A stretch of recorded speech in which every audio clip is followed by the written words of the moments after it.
Muito bem-vindo a mais um encontro com a palavra. Estou feliz por você estar participando conosco deste programa que é dedicado ao estudo de todos os livros da Bíblia. Começamos com o primeiro livro da Bíblia, o livro de Gênesis, passamos por todos os livros do Velho Testamento, entramos no Novo Testamento e agora estamos iniciando o estudo da primeira epístola de João. Chamo os primeiros 16 versículos desta epístola de Bússola da Certeza. Vou repetir. Chamo os primeiros 16 versículos desta epístola de Bússola da Certeza. Ouça com atenção esta passagem. O que era desde o princípio, o que ouvimos, o que vimos com os nossos olhos, o que contemplamos e as nossas mãos apalparam, isto proclamamos a respeito da palavra da vida.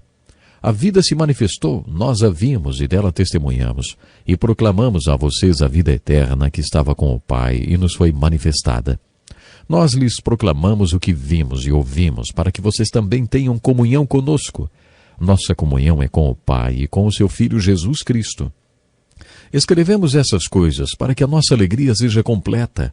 Esta é a mensagem que dele ouvimos e transmitimos a vocês. Deus é luz, nele não há treva alguma. Se afirmarmos que temos comunhão com ele, mas andamos nas trevas, mentimos e não praticamos a verdade. Se, porém, andarmos na luz como ele está na luz, temos comunhão uns com os outros, e o sangue de Jesus, seu Filho, nos purifica de todo o pecado. Se afirmarmos que estamos sem pecado, enganamos a nós mesmos e a verdade não está em nós. Se confessarmos os nossos pecados, ele é fiel e justo para perdoar os nossos pecados e nos purificar de toda injustiça. Se afirmarmos que não temos cometido pecado, fazemos de Deus um mentiroso e a sua palavra não está em nós. Meus filhinhos, escrevo-lhes essas coisas, para que vocês não pequem. Se, porém, alguém pecar, temos um intercessor junto ao Pai, Jesus Cristo, o justo.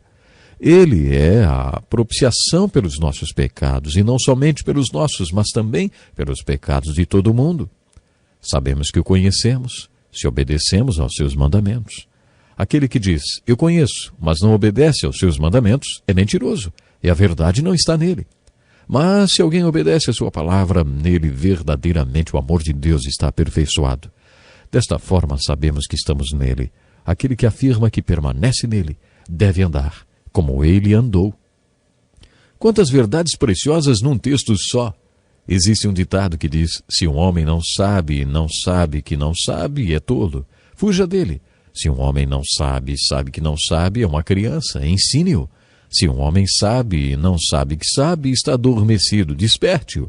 Se um homem sabe que sabe, ele é líder, siga-o. Acredito que esse ditado ilustra a ênfase da primeira carta de João, o mesmo João que escreveu o quarto evangelho. Este autor, além de ter escrito o quarto evangelho, também escreveu o livro do Apocalipse e mais 2 cartas, e explicou várias vezes por que estava escrevendo. Você se lembra o que João afirmou quando escreveu o quarto evangelho? João diz que Jesus fez muitas coisas maravilhosas e que não haveria livros suficientes no mundo se todas elas fossem registradas. Preste atenção nesses 2 últimos versículos do capítulo 20 do seu evangelho. Jesus realizou na presença dos seus discípulos muitos outros sinais miraculosos que não estão registrados neste livro.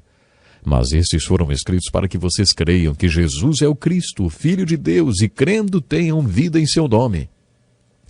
Por causa deste propósito explícito, abordamos cada um dos capítulos do Evangelho de João com as perguntas: quem é Jesus? O que é fé? E o que é vida? Em todos os capítulos do Evangelho de João, o apóstolo respondeu a estas perguntas. João falou quem era Jesus, o que é fé e o que é vida. No capítulo 5, versículo 13 de sua primeira epístola, João também explica por que escreveu esta carta. Escrevi-lhes essas coisas a vocês que creem no nome do Filho de Deus, para que vocês saibam que têm a vida eterna. João escreveu o Evangelho de João para que creiamos e tenhamos vida eterna. Depois ele escreveu a continuação deste Evangelho também para aqueles que creem e têm a salvação. Ele escreveu para os que creem, para que saibam que realmente creem e que têm a vida eterna. Parece que João ficou repetindo para ele mesmo seus argumentos. Se fizéssemos uma nova tradução do original, este versículo ficaria mais ou menos assim. Estou escrevendo para dizer para vocês que creem, talvez intelectualmente, vocês podem ter plena confiança da sua fé e da salvação, e creiam bem no âmago da sua vontade, no seu coração. Isso significa que quando lemos a primeira epístola de João, buscamos apenas uma coisa: confiança ou certeza da salvação. As pessoas não têm certeza nem segurança em muitos aspectos da vida e talvez sejam mais inseguras ainda na área espiritual. Muitas pessoas são inseguras em relação à sua fé e salvação, por isso podem ser ameaçadas espiritualmente. Se você está inseguro e não tem certeza da sua salvação, saiba que João escreveu esta carta para que você tenha certeza da vida eterna. Quando estudamos o Evangelho de João, desafiei você a marcar todos os versículos nos quais João diz para crermos em alguma coisa. Às vezes as pessoas chegam para o pastor e dizem: Pastor, eu queria começar a ler a Bíblia, por onde devo começar?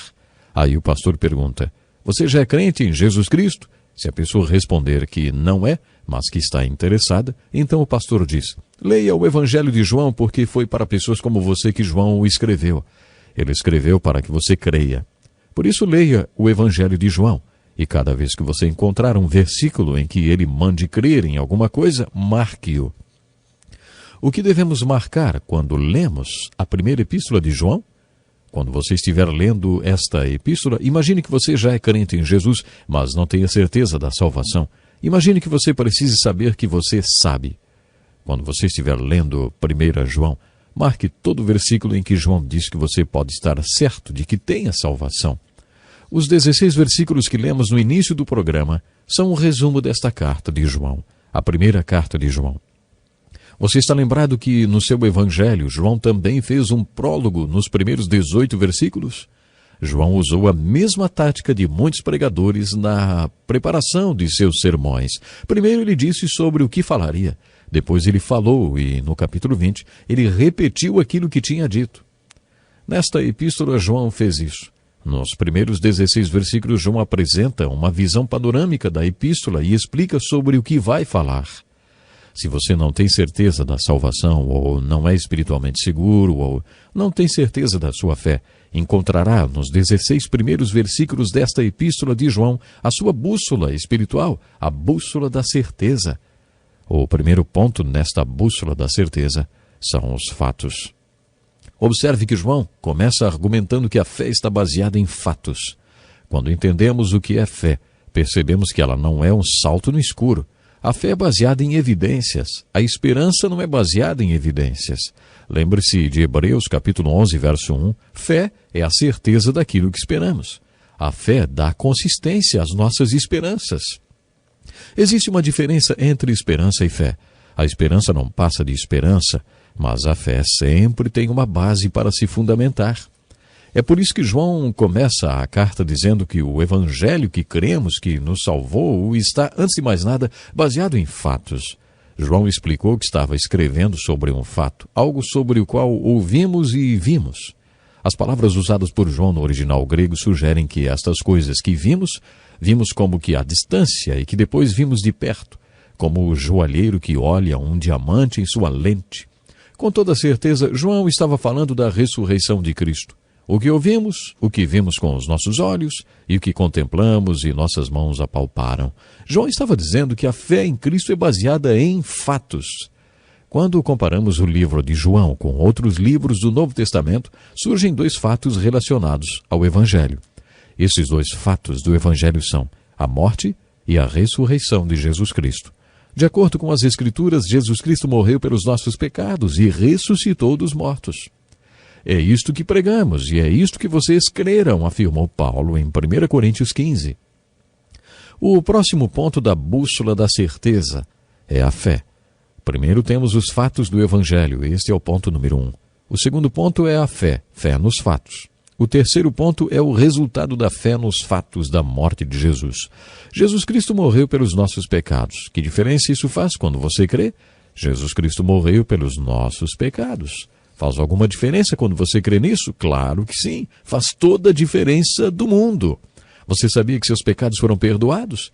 Você tem carregado um peso a mais de culpa na bagagem da vida? Ou você tem a certeza de que seus pecados foram perdoados? Você já ouviu esta frase? Nós lembramos do que Deus se esquece, nós esquecemos do que Deus se lembra. Deus perdoa nossos pecados. Pecados no plural. Quando colocamos nossa fé na morte de Jesus Cristo e dizemos: Deus, creio que meus pecados estão perdoados porque Jesus Cristo morreu na cruz por eles. Deus diz: tudo bem, então eu nem me lembrarei mais deles. Mas nós não esquecemos os nossos pecados, e isso é um problema para nós. É por isso que carregamos uma carga de culpa. Não esquecemos aquilo que Deus esquece. Mas além disso, nós nos esquecemos do que Deus se lembra. Deus se lembra que somos pecadores e Ele quer que nunca nos esqueçamos disso. Pecamos muito porque nos esquecemos que somos pecadores. Deus sempre se lembra que somos pecadores e Ele não quer que nos esqueçamos disso. Deus se esquece dos nossos pecados quando colocamos nossa fé na morte de Cristo, mas se lembra que somos pecadores. Nós esquecemos que somos pecadores e nos lembramos dos nossos pecados. João preparou o seguinte para nós através desta bússola da certeza. Se você realmente tem fé na morte de Jesus Cristo na cruz, então você já tem o perdão completo. João declarou na introdução desta carta: se afirmarmos que estamos sem pecado, enganamos a nós mesmos e a verdade não está em nós. Se afirmamos que não temos cometido pecado, fazemos de Deus um mentiroso e a sua palavra não está em nós. A boa notícia é que, se confessarmos os nossos pecados, Ele é fiel e justo para perdoar os nossos pecados e nos purificar de toda injustiça. No original grego, o verbo dá a ideia do tempo no presente contínuo e por isso poderíamos traduzir esse versículo assim: se continuamente confessarmos os nossos pecados, Ele continuamente nos perdoa. O sangue de Jesus Cristo permanece nos purificando de toda injustiça. O perdão é o resultado de crer na morte de Jesus Cristo. Infelizmente, o nosso tempo acabou. Encerraremos esse assunto sobre a bússola da certeza no próximo encontro com a palavra. E você, já foi perdoado?